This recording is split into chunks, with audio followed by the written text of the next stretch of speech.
Good evening, ladies and gentlemen. Bonsoir, mesdames et messieurs. I'm Debra Arbec. I'm so thrilled to be with you tonight here at McGill, in this beautiful venue. With so many familiar faces whom I know because of Anita over the years. As this evening's master of ceremony, it gives me a great pleasure to welcome you all to the official launch of Purposeful Empathy, tapping our hidden superpower for personal, organizational, and social change, written by our very own Anita Nowak.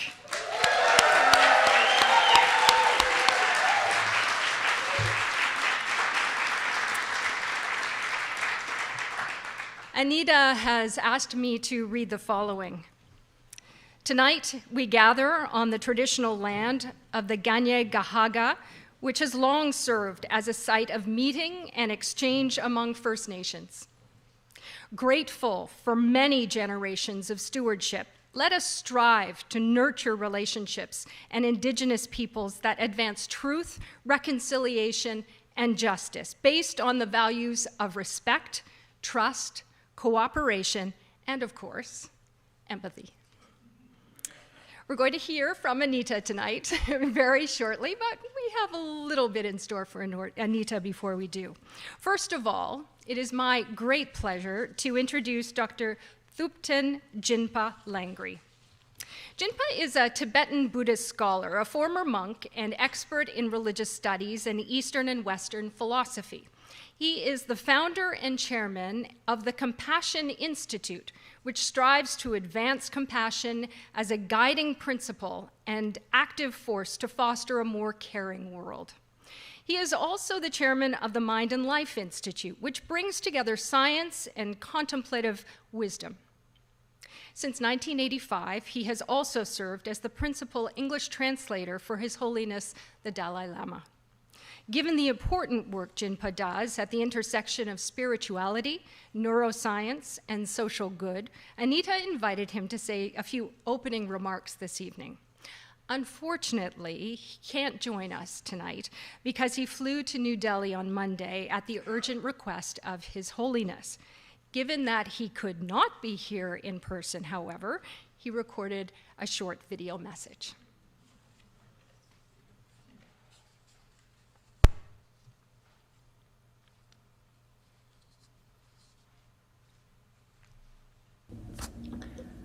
Hello everyone, my name is Thupten Jinpa and I've had the privilege to be a guest speaker at Dr. Anita Nowak's class here at McGill University. I'm also myself an adjunct professor at the School of Religious Studies at McGill. But most people know me probably more as the long-time English translator to His Holiness the Dalai Lama.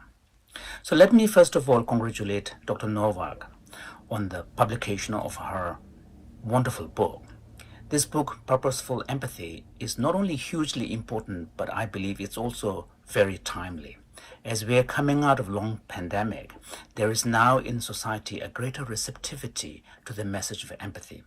And also in this day and age when there are many forces in our contemporary society, such as especially social media, that is pulling us in different direction towards more polarized society, I think tapping into the power of empathy that lies in all of us, which is the natural capacity to see others just like ourselves, it can be an important factor that we can tap into that allows us at the individual level and at the societal level to rise above our differences. So the message of empathy is really most timely. Now in this book, Dr. Nowak really kind of does, I suppose briefly, three things. One is telling us what is empathy? And second, telling us the value of empathy and its power. And third, she also tells us how to nurture it and then apply it.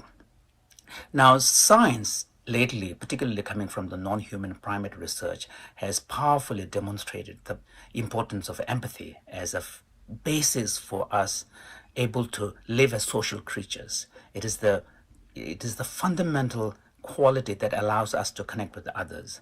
But empathy as an important human value has been recognized in our society in the past. If you look at all the major religious traditions of the world, if you look at the fundamental teaching, which is at the heart of the ethical teachings on how to live a good life, the principle is shared by all major traditions. This is the golden rule. Treat others as you would like them to treat you.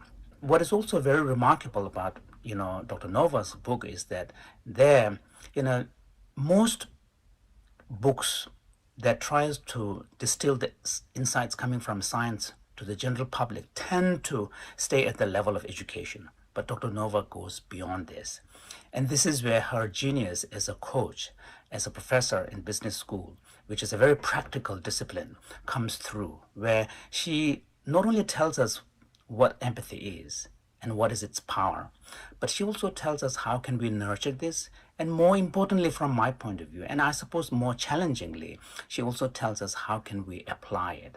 And I encourage everyone to really look at, if nothing else, the purposeful empathy diagram or the model that she offers, which places purpose and empathy together in a combination of purposeful empathy, allowing us to really consciously direct this inner quality that we all have towards our own personal well-being and well-being of the people in our life, and also a way to be a better person in a group setting such as at your workplace, and also provide a sort of a more constructive way of looking at our society. I'm sure this book will be of tremendous benefit to so many people.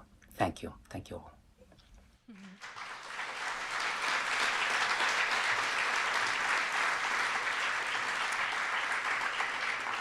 Perhaps Jinpa is following along on the live stream this evening, and if so, thank you for really capturing the essence of Anita's book and saying it so thoughtfully and eloquently.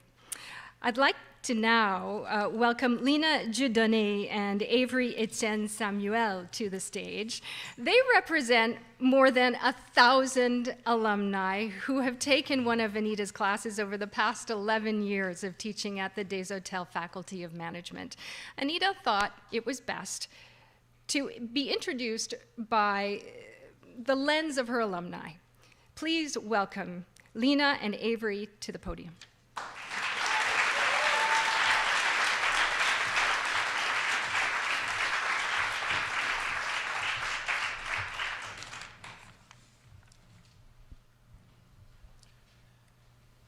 I was a Brofman shark.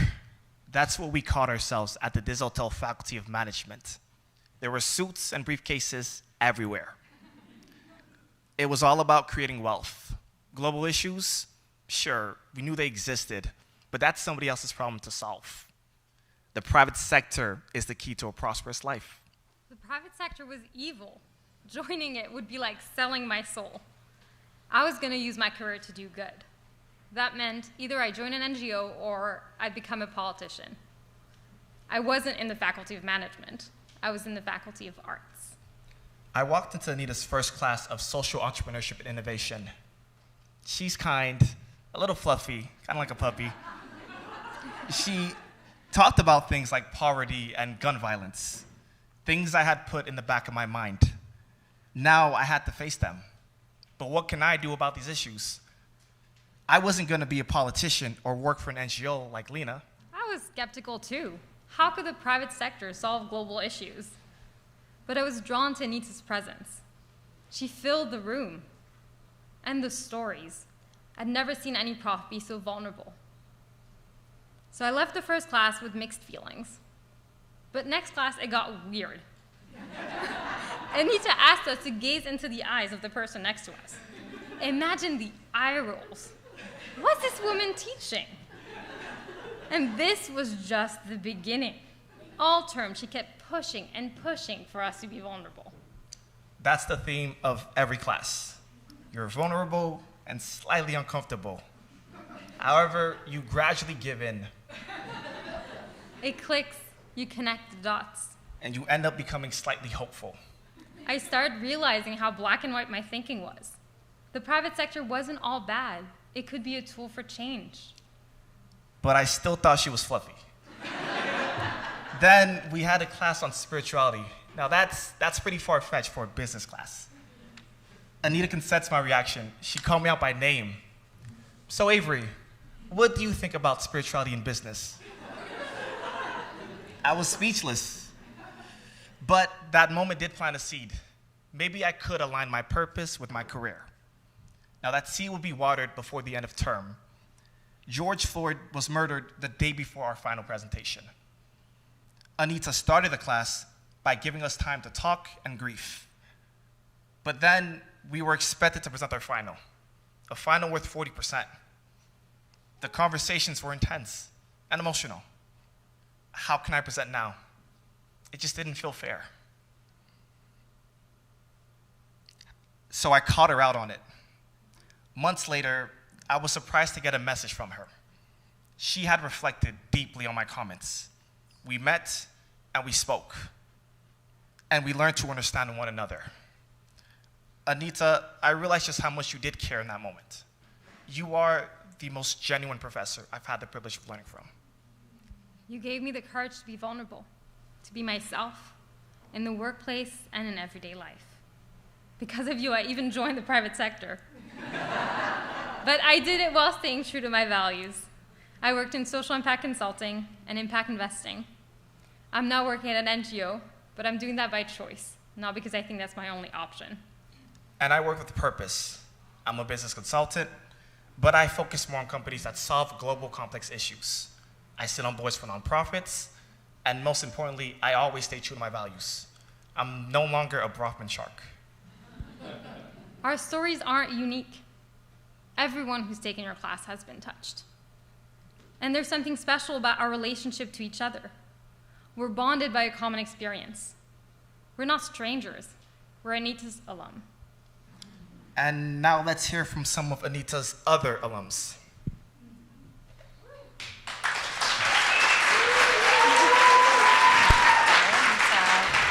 You're having a really great book release tonight. I will never forget the first day of class with Anita. She walked in and wrote on the board, "This class could change your life." She shared with us the 10 tips for life. Be kind, be tenacious, travel, trust the universe, dream big. And I think to me the one that sticks with me the most is be true to yourself. Anita really taught me and showed me that everyone truly does have a story. One thing she did really well was challenge our understanding of who we are. Most professors lecture, and Anita spent the whole semester essentially listening. And that's a huge part of empathic action. Anita was able to create this magical atmosphere in the class. All about vulnerability and emotions. We were able to connect on a deeper level, and we felt a sense of belonging. And it introduced me to my future husband. Anita has changed the trajectory of my career path. I think I would never had the courage to start Zefi. I'm currently doing my master's in sustainability. Still love the Amazon forest in Colombia. We need empathy to be able to help the world. Trust oneself and also learning how to trust the universe. Thank you, Anita. Have a great book launch.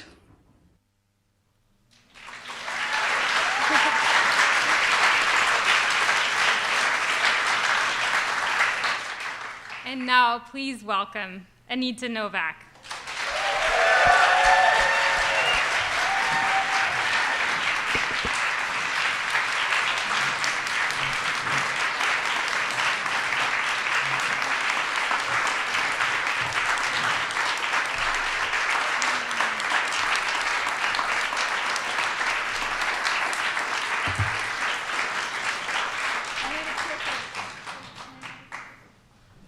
Oh my God. Okay, we don't need that right up here, do we?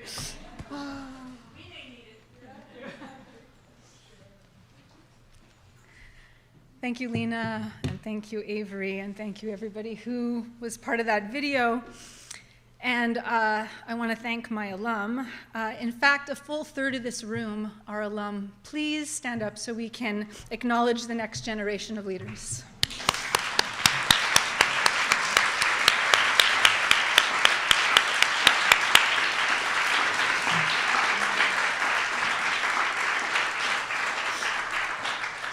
I love my alum, as they know, and I'm on a book tour soon, and I'm sleeping in some of their bedrooms. Okay. I also want to offer a few thank yous. So McGill accepts the very best of the best, And then they come to my class and I pluck the very, very, very, very, very best to join Team Purposeful Empathy. So over the last couple of years, I've had the chance to work with incredible talent, and they get, of course, move on to med school and law school and consulting gigs, and I'm only happy for them, for the time that we spent together, so thank you. Thank you to the Team Purposeful Empathy, please.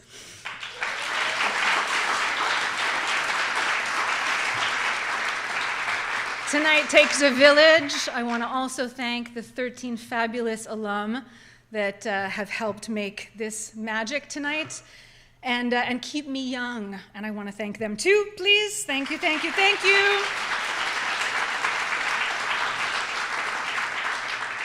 Tonight would not be possible without the generosity of a dear, dear friend who's overseas right now, Governor Emeritus at McGill, Tulio Sudrasky, and I want to thank him as well. Please thank him as well.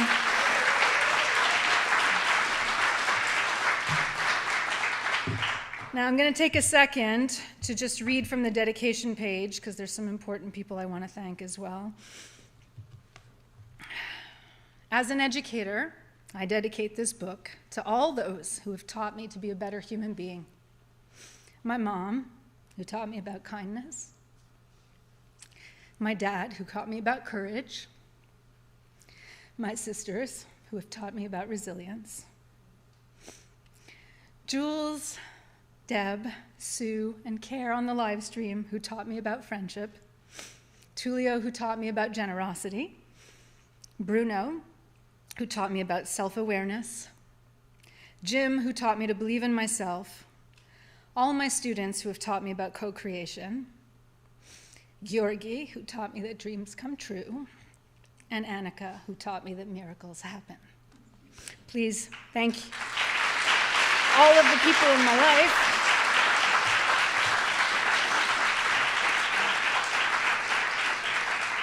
In fact, a special word of thanks to my husband, who has he's been in the trenches with me for the months that I wrote the book, and he didn't know, and neither did I, that promoting the book would actually be more work than writing the damn thing.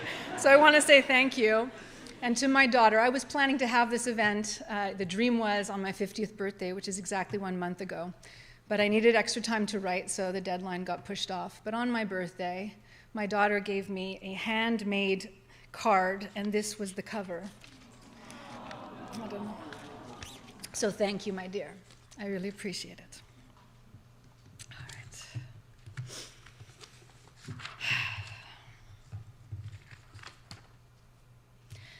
30 years ago, I had a dream. I was gunning to be a hotshot ad exec, wearing power suits and stiletto heels and vampire red lipstick. I was studying here at McGill in the Bronfman building just down the street, the same building where I now teach. Overnight, everything changed. My roommate dragged me to a film festival, a feminist film festival. Back then, I had no idea what feminism was.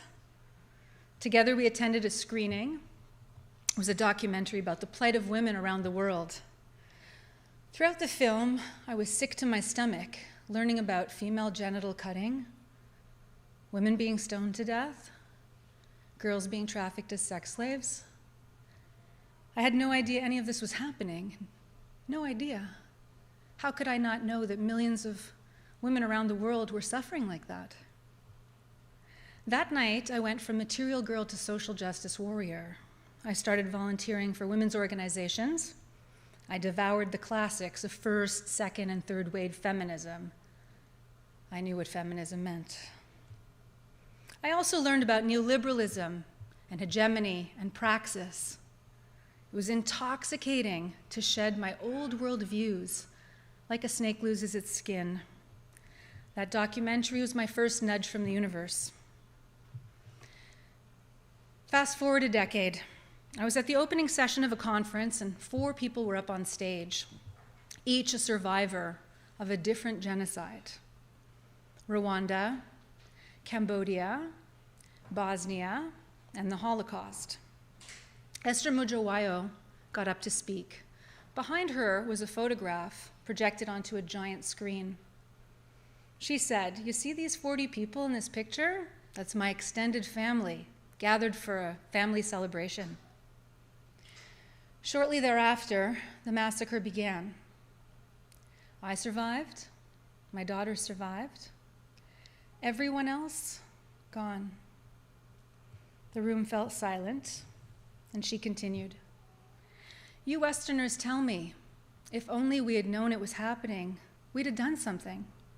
I hear that all the time. Well, I'm calling your bluff, because it's still happening.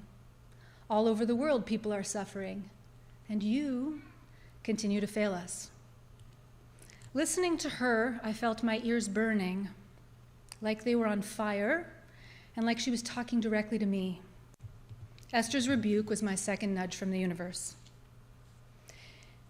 In 2008, I landed in Kigali, the capital city of Rwanda. I was there with my sister to help a women's collective launch a microfinance project. That summer, we met the most extraordinary women. Women without an education, without employment, living in absolute poverty. Some had lost children, some had adopted orphans. They sang hymns together, still grieving.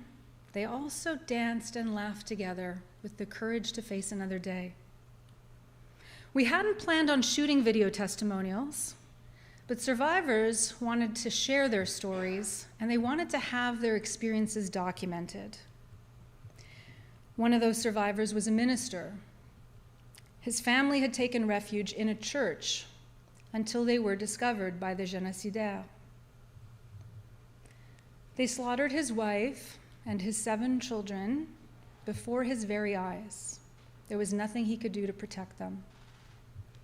Somehow he managed to escape, running 30 miles barefoot to a friend's house, and he hid under their kitchen floorboards for 2 months, tormented by nightmares. As I listened to his story, I felt faint. I could barely breathe, and I wanted to vomit. For a whole day afterwards, I felt paralyzed. I couldn't wrap my head around the horror that he'd endured. I couldn't understand the inhumanity of the genocide, and I couldn't reconcile their poverty with our abundance. I had desperately wanted to heed Esther's call to action. Instead, I felt like a genocide tourist. Yes, we had helped buy 10 sewing machines for a co-op of 400 women that they could generate income, but that felt like a drop in the bucket. But what was the alternative? Do nothing? A few months before the trip, I had a meeting with Michael, my thesis advisor. We were catching up, and I told him about my volunteer plans. And he said, Anita, I don't think you're going to graduate unless you change your thesis topic completely. When I hear you talk about your trip to Africa, you light up, and these are his words, like a Christmas tree. But that's not how you feel about your research. I bet you have a box at home, maybe a drawer, some place that you use to collect random stuff. I want you to find it and go see what's there. I think that's how you're going to discover what you're really inspired by. I remember leaving his office livid. How dare he question what I was passionate about? But 2 weeks later, I got over my ego and I searched my apartment from top to bottom, and what do you know? I did have a secret stash. In my filing cabinet, after my taxes, was a folder marked miscellaneous. I remember spreading the contents across my dining room table. There were ticket stubs from speaking engagements I'd been to. There were lots of yellowed newspaper clippings. Something about acid rain, something about the HIV/AIDS crisis in South Africa, something about homelessness. I honestly did not see the common thread until I came across a little story about a boy in Ontario who had gone to school for a week without wearing shoes because he wanted to understand the realities of childhood poverty in the global South and raise a little awareness at school, maybe a few dollars. That's when it clicked. I was naturally drawn to people who wanted to create positive change in the world. Michael's intervention was my third nudge from the universe. Thanks to him, I did change my thesis topic.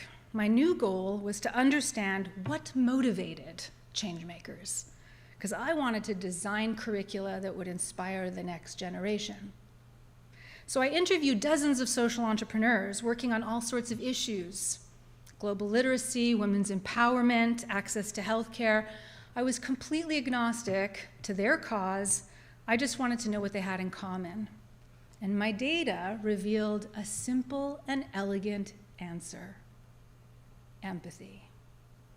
Empathy is what inspired them into action. That's how I came to realize that empathy is our superpower, and I've been obsessed with it ever since.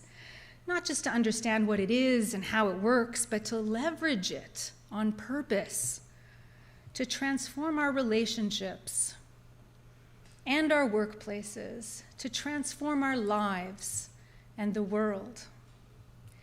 Now, you might be surprised to learn that it starts small, and it always starts with you. Consider the neuroscience. Did you know that we have the power to change our neural networks just by thinking different thoughts and behaving in different ways? I remember when I first came across this research, I started doing all sorts of experiments and random acts of kindness. And I remember being in a long lineup at a FedEx store during the holiday season about 10 years ago, before we had phones to distract us. And I waited for 30 minutes till I got to the counter, and the woman who greeted me was rude. And I mean nasty rude. My first reaction was to call rank on her and say, I don't know, who do you think you are to talk to me like that? But instead, I looked at her in the eye and I said, "Are you okay?" And she looked at me, trying to discern whether or not I was being sincere. And then she burst into tears. And she said, "I've been working double shifts for 2 weeks straight, and my son's at home with a fever. I think I'm getting sick. It's 3 p.m. I haven't had a lunch break. I'm just flat out exhausted." And I reached out across the counter and we held hands. We were perfect strangers locked in an empathic embrace. Empathy is our superpower. Empathy is our superpower. It's what unites us in our common humanity. But today, it's missing in action. In fact, I think we're living in the era of a massive collective empathy deficit. 8 men have the same combined wealth as half of humanity, while 2 billion people on the planet lack access to safe drinking water. We plunder the planet as though there are no limits to growth. To hell with the next generations that have to deal with the consequences. We're also drowning in a culture of consumerism and hyper-individualism, but humans need purpose and communion and a sense of belonging to thrive. No wonder we're in a mental health crisis, with rates of depression and anxiety, self-harm, addiction, suicide, and violence all going up, especially among youth. Then there's misogyny and racism and all the other forms of bigotry. Why are we so invested in perpetuating inequality? Don't all human beings deserve love and happiness and dignity? I don't pretend to have the answers to the challenges that we are facing in this world, but here's what I do know. The world needs more empathy. We need more empathy. In our homes, in our classrooms, in our workplaces, in our public policies. In fact, we need it to survive. It's been part of our successful evolution as a species. The good news is that we're all capable of empathy straight out of the womb. And guess what? It's good for us. Did you know that when we are feeling emotionally connected with someone, the same pleasure and reward centers of our brain light up as though we were high on psychedelics or eating a delicious piece of chocolate cake? Practicing empathy on purpose will make you happier and healthier. And at scale, it can elevate humanity and change the world. So, what are we waiting for? It's time to elevate our empathic consciousness. It's time to tap our hidden superpower And that's what my book invites you to do. Purposeful Empathy is an invitation for us all to turn up the volume of empathy in our lives. And my biggest hope, after 12 years of work, is that when you read this book, it will be your nudge from the universe. Thank you.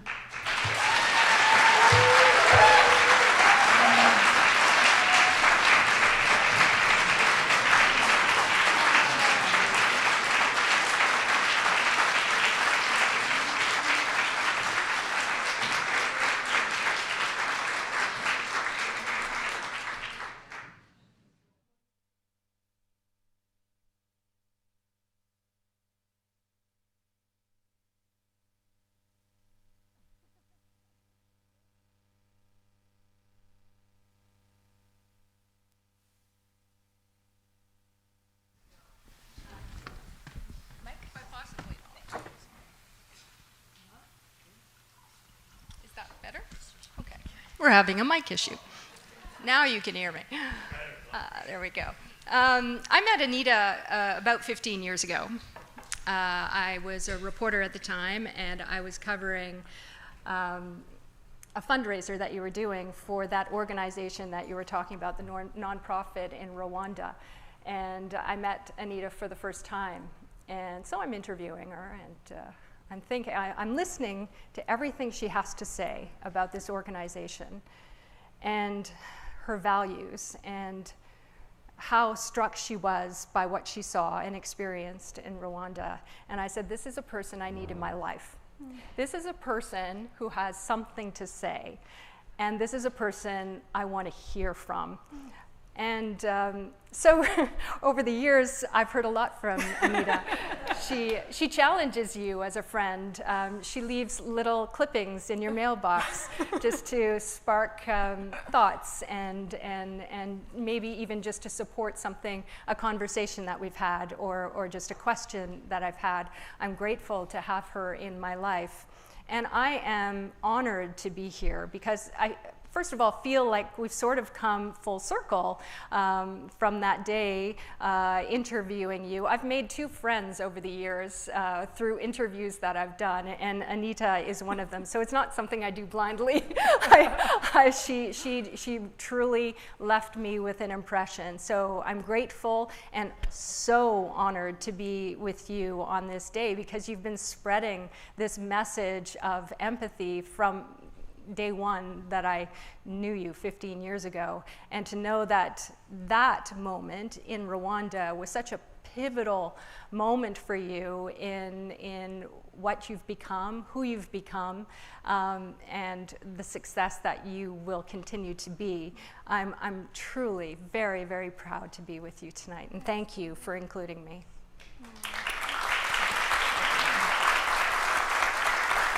Now, when you arrived and sat down, you had a welcoming envelope, and I just want to suggest to you that Anita and I are going to have a little conversation now, a little Q&A, but we won't have an audience Q&A after the fact.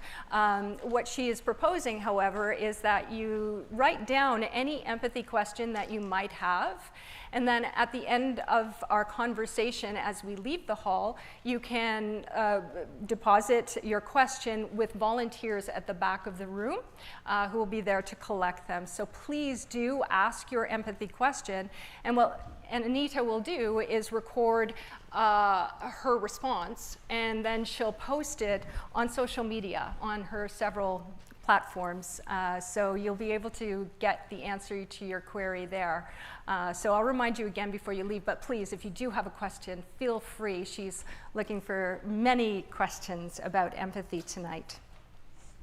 So why don't we begin with a few questions? You've been studying empathy for more than a decade now. What have you learned that's most important to share? Sure. Is my mic working? Do I? No? No? Here you go. Yeah? Now it's working. Hello? Yeah? Good, great, okay, super. Well, I wrote a whole book about it, so. Okay, I'll distill the 3 most important things down. First, I want to talk about the evolutionary science of empathy. It's not a joke that we survived and thrived thanks to empathy. People who study our evolution said about 40,000 years ago, Homo sapiens were walking the planet with 4 or 5 other large brain species. But we are the ones who survived and thrived. And they posit that based on a lot of physiological evidence. The whites of our eyes grew very broad. We have the biggest whites than any other mammal. We lost our facial hair relative to other creatures, and our testosterone dropped relative to other creatures. And they say it's for us to be able to read each other's facial expressions without language and understand each other better so we could work collaboratively together. Empathy has been our survival superpower. That's the first thing. The second thing is, I should also add, okay, back in the lineage, okay, if we go back 6 or 8 million years ago, we're cousins with chimpanzees and bonobos. So the chimp is on the left and the bonobo's on the right. Now, what we know about chimps and what we think about humans is the chimp story of us being sort of hierarchical by nature, prone to power struggles and violence. But Frans de Waal is a Dutch primatologist who has studied bonobo culture and says, by looking at bonobo culture, that they are nurturing by nature and loving by nature and kind and tender by nature. Right? We are also bonobo. There's also bonobo in us. And here's a little piece of data that I found super fascinating. Human beings have more DNA in common with chimps and with bonobos than they have with each other. And the story that is played in our culture is the chimpanzee story. And we know that. That's what got us to the moon and maybe Mars. And that's what allows us to compete in the Olympics, because we're competitive by nature. But we know from lived experience that we're also bonobo. When bad things happen, we turn to each other. We're compassionate by nature, and that's what we have to turn the volume up about. The final thing to mention is neuroplasticity. We can actually become more empathic with practice. Just like you go to before I even say that, let me just go to this slide for a second because I have some more slides here. There are 2 kinds of empathy. There is the affective empathy, which happens to our heart. It happens to us automatically, okay? Watch what happens. I'm going to show you what happens, and I'm going to talk about cognitive empathy in a second. You're looking at this beautiful, I went the wrong direction. Look at this beautiful picture. Now, I'm looking at you, looking at it. This picture, and what's happening to your faces? You're all smiling. Now watch what happens to your face. Can't smile the same way. That's thanks to our mirror neurons that are firing. That happens to us based on the stimulus we see. When we listen to a scary movie, we have the volume up and we're scared, and we turn the volume down, we're not so scared. So affective empathy happens to us spontaneously. Cognitive empathy is our choice. It engages our cognitive functions, our neocortex, where we choose to be more empathic. And we can become more empathic.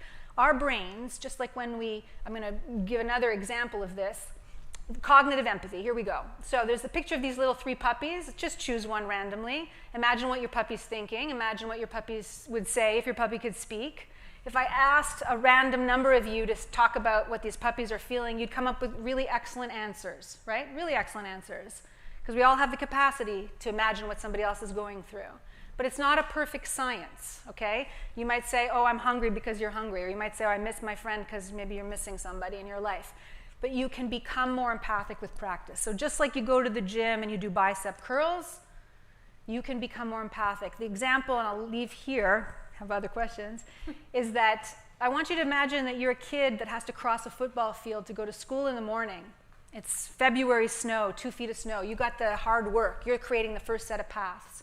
If you're the next kid after that or the next kid after that, you'll follow the same tracks until a track is laid, right? That's basically how our brain functions. That's how our neural connections get formed. I'm truly simplifying the brain science, but that's what it is. So our neural connections get formed based on our lived experience. So you grow up with an unhappy situation, your neural connections will be different than in a happy situation. And I thought, oh, that's terrible news for unfortunate circumstances, like kids growing up in unfortunate circumstances. But because we know neuroplasticity is possible, we can change our brains. We can think more empathic thoughts. We can behave in more empathic ways. That's how that FedEx story happened, was when I was doing that research. Your book describes the power of empathy, 3 levels of scale, the personal, the organizational, and the social. Let's start with the personal level. Talk to us about empathy, why it's so important. Well, this one's simple. It's healthy for us. Okay, I mentioned earlier that when we're connected in an empathic embrace with somebody, we're in emotional resonance with somebody, it feels good to us. It lights up the pleasure and reward centers in our brain. It also drives down cortisol and other hormones that cause us stress and physical inflammation that's connected to a whole bunch of chronic illnesses. When we are feeling connected, as I think we're feeling tonight, guess what happens? Oxytocin, serotonin, all these good hormones go up. Those are the hormones that happen to us after we make love, after we feel good in each other's company. So empathy actually is really, really good for us. And our breathing gets better, our immune system functions better. There's just a whole host of benefits when we are in that empathic embrace, and it's excellent for our mental health. Over the last couple of years, empathy, you may all have heard a lot about this in your workplace too, empathy in the workplace. It's become like the hot business topic, right? Why? Why has that happened? Right. So about six or so years ago, almost 2,500 consecutive days ago, I started posting a daily empathy post on my social media. I started as a project, and I kind of got into it. And in the beginning, it was hard to find stories. You have to go far and wide to find stories about empathy. Over the last couple of years, empathy is everywhere, especially in the workplace. The most unsuspecting places are now kind of cluing in to the importance of empathic leadership and empathic culture. And there, 4 out of 5 employees say that they would work longer hours and harder for a company that they felt cared about them. And even CEOs understand the value of empathy, but in some cases they're worried about displaying it because they actually feel that maybe people would, distrust them or not have as much confidence in them anymore. But right now the demand is so necessary for empathic workplaces. Why? For a few reasons. We saw through the pandemic stress and burnout rates all-time highs across all sectors. We need empathy in the workplace. We saw the Great Resignation and things like quiet quitting, where people are paying attention to how do they spend their time, how do they spend their hours, their energy. They want to work for an organization where they feel fulfilled and where they feel that the organization cares about them too. We don't want to work in toxic workplaces. We care about psychological safety. Nobody wants to feel shamed in the workplace. People want to feel like whole person. They want to feel like they can be their authentic self.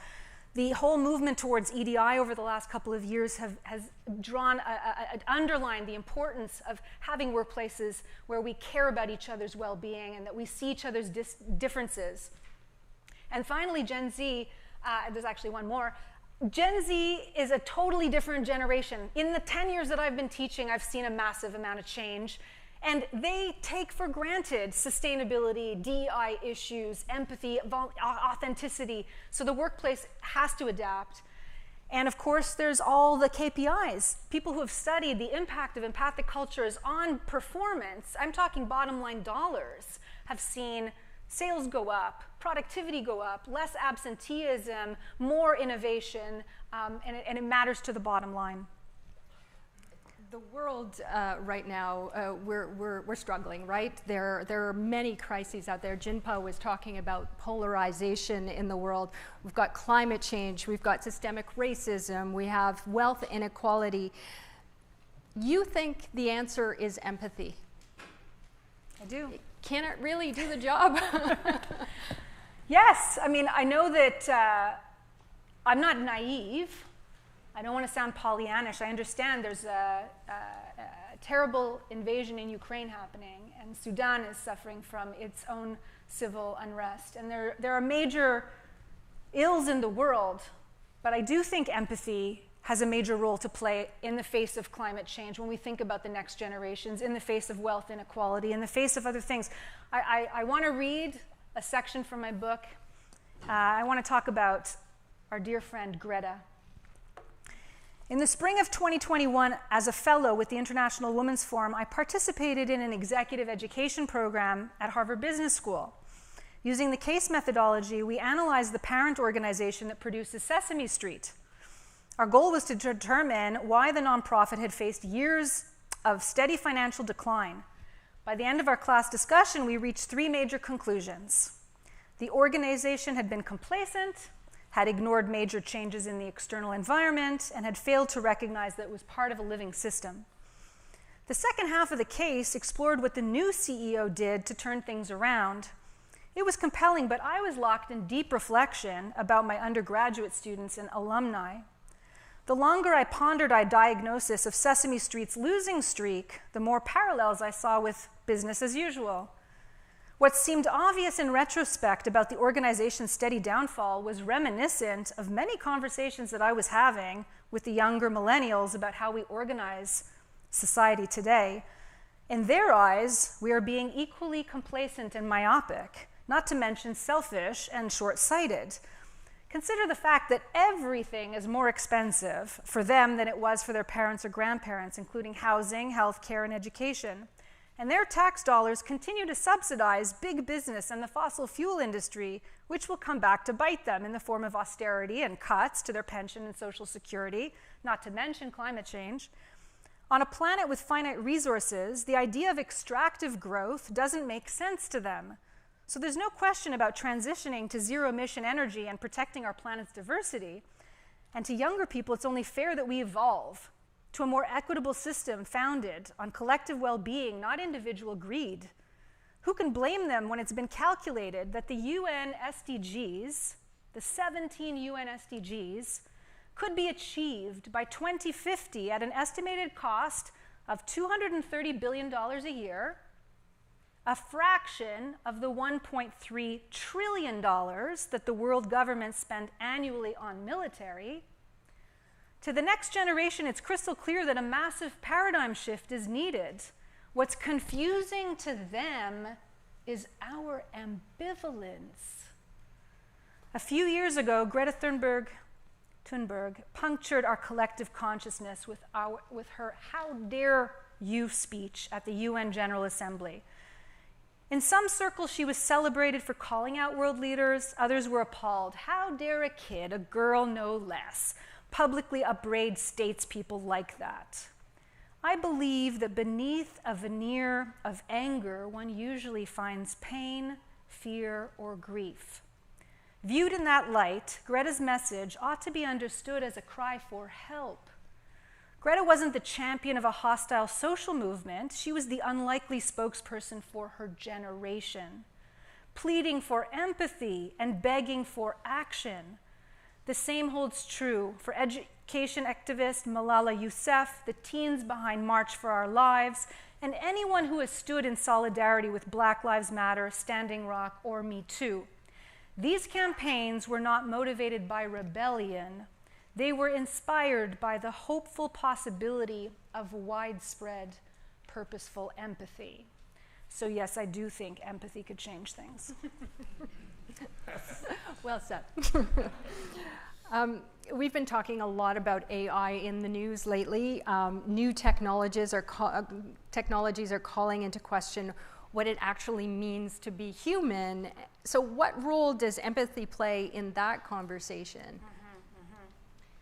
Righto. So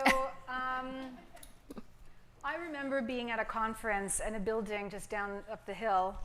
McGill was trying to figure out how to prepare for students in the year 2050. And so they had 200 faculty members invited to a brainstorming session on like, what will the university look like in the future and how can we prepare for it? And the opening of this conference began with a multidisciplinary team rolling out a computer on a table with a hologram, okay, that they pressed play. One woman from the team sat in front of the hologram and started having a conversation and then started to share a very sad story. And this hologram leaned in and said, "So what I hear you're saying is," and you could hear the room, lines of code and a pixelated face pretending to be like a therapist. Half the room went, "Wow, so cool." Half the room went, "Whoa, my God." And I was part of that group. Like, how can we fake something like human empathy? Now, of course, AI is here, right?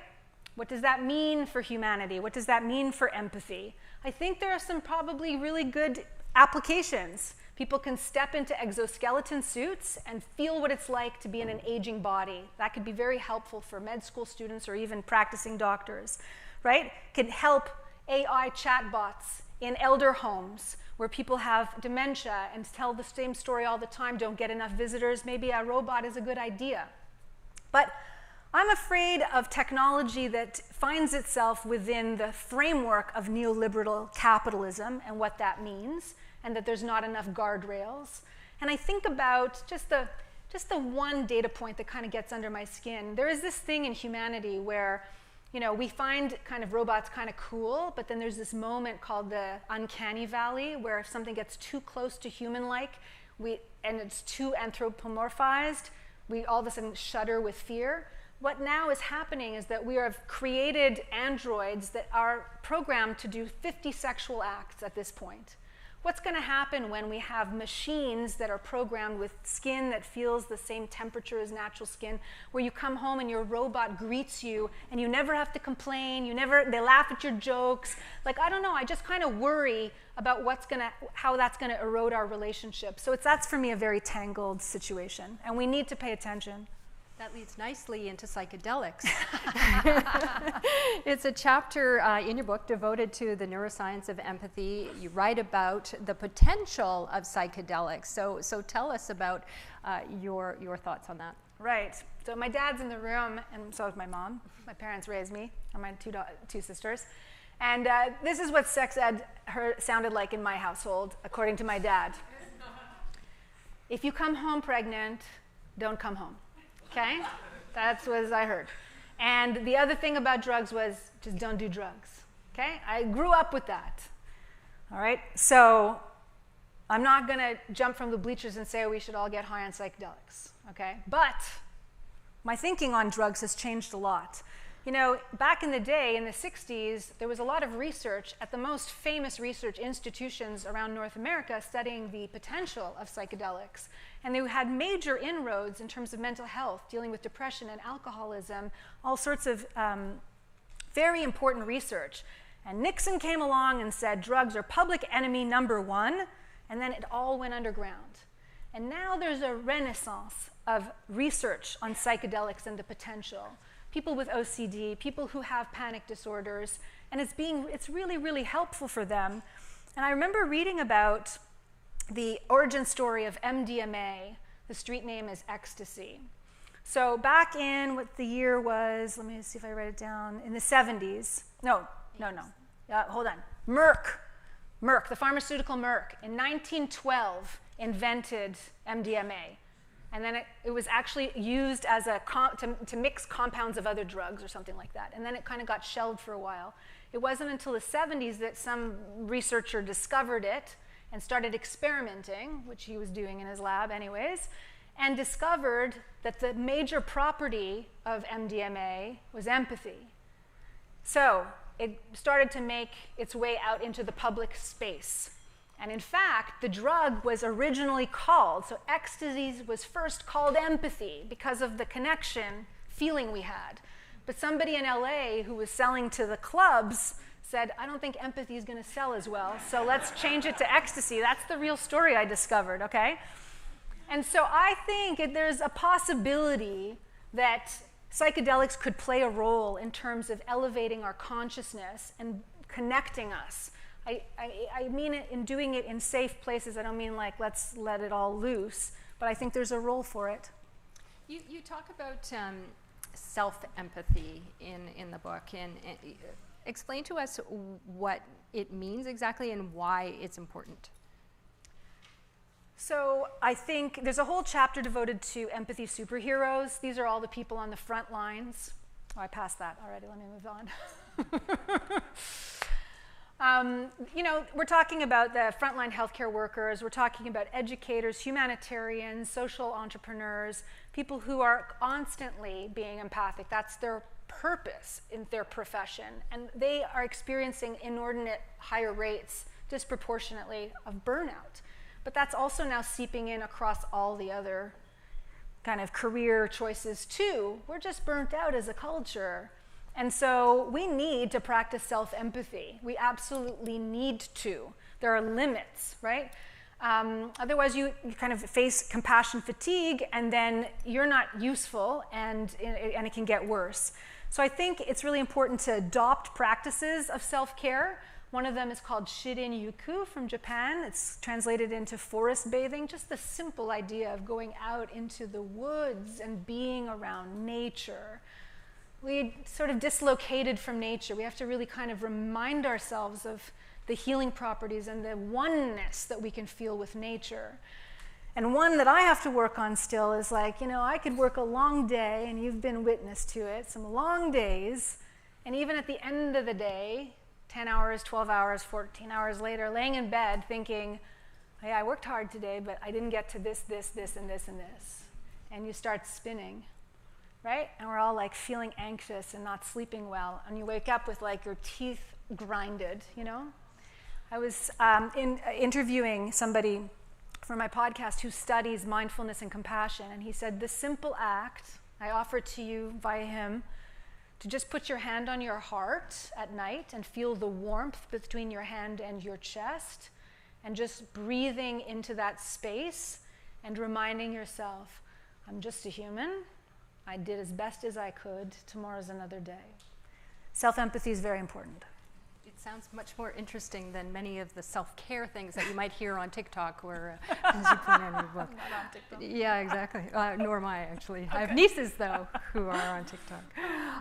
In the book, you describe empathy as the innate trait that unites us in our common humanity. Why do you frame it that way? Yeah. I frame it that way, and this harks back to my PhD research, so this is not a new slide. I situate these 4 words on a continuum of what I call an altruistic emotion continuum. So one side is pity, sympathy, compassion, empathy. These words are treated like synonyms. They don't mean the same thing. When you pity someone, you look down on them. Oh, you poor person. And then when you sympathize, you might say, oh, I'm sorry that that's happening to you. And then when you have compassion for someone, it sounds like, it pains me to hear that you're going through that. Can I be helpful? But empathy is the innate trait that unites us in our common humanity. We all have joy. We all have fear. We all feel shame. Empathy is what unites us in our common humanity, without discounting that we all have lived experiences and different lived experiences. So as historian Susan Lanzoni puts it, empathy marks a relation between the self and other that draws a border but also builds a bridge. Okay, I have one more question for you. What do you hope readers take away from your book? It's an all hands on deck moment, folks. It's an all hands on deck moment. And Maslow's hierarchy of needs, had self-actualization at the top, right? We have all our baseline needs met, and then we get to this place of fulfilling our human potential, that's self-actualization. Well, it turns out just before he died of a heart attack, he was writing profusely about how flawed his own model was. He actually talked about self-transcendence, this idea of having our lives serve something greater than ourselves. That's how we achieve our full potential. So what do I hope people take from the book is there are all sorts of ways, all day long, every day, to turn up the volume of empathy in our lives. It will change the world. It will improve your life.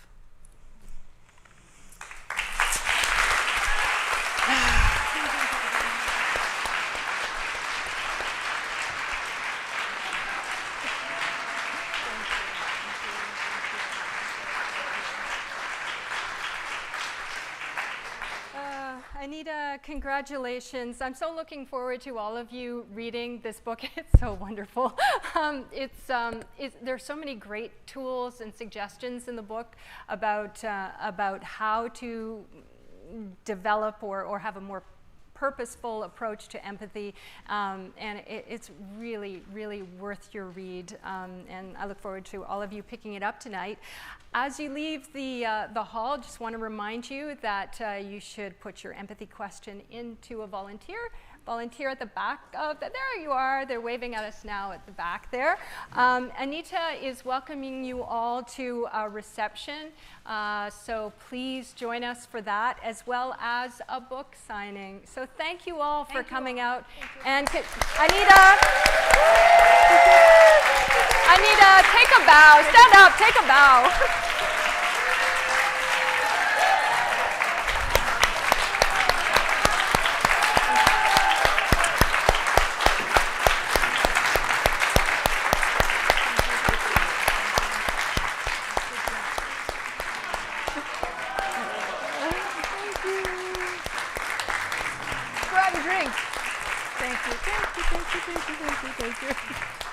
Thank you. Thank you. Let's go have some fun now.